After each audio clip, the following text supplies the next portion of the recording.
This is Titanic. এখানে Titanic উদ্ধারের অভিযান চলতে আছে, ঠিক আছে। আমরা এই গভীর সমুদ্র থেকে টাইটানিকটাকে উদ্ধার করছি। এখন এটাকে সোজা টোজা করিয়া আর তলে মনে করেন কয়েকটা মাডাম দিয়া এবার আবার মনে করেন নিজেরাই শুরু করে দিন চালান দিয়া। হ্যাঁ, আর এই টাইটানিক উদ্ধার কাজে যে দুইজন বাহুবলী আমাদেরকে সহযোগিতা করছেন, সেই বাহুবলীদেরকে আমরা দেখাই। এই হচ্ছে বাহুবলী একজন, ঠিক আছে। আবার কাকু না, আর কাকু আর দ্বিতীয় বাহুবলী হচ্ছে এরাই মূলত এই গভীর সমুদ্র থেকে, এটা মিনিমাম কয়েক হাজার কিলোমিটার গভীরত্ব আছে এটার মধ্যে। বাহুবলী রেদওয়ান, তোমার বক্তব্য কি বলো? হ্যাঁ সুমন ভাই আপনি বিশ্বাস করেন, সুমন ভাই আপনি বিশ্বাস করেন, সুমন ভাই আপনি একদম বিশ্বাস করেন, সুমন ভাই একদম বিশ্বাস করেন।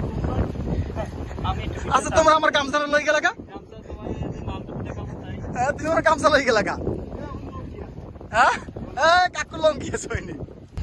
এই এখন টাইটানিক পল্টানোর কাছেই এখানে, ঠিক আছে। জায়গা ধরছি, হ্যাঁ ধরছি, দে জায়গা, ধরছি হ্যাঁ ধরছি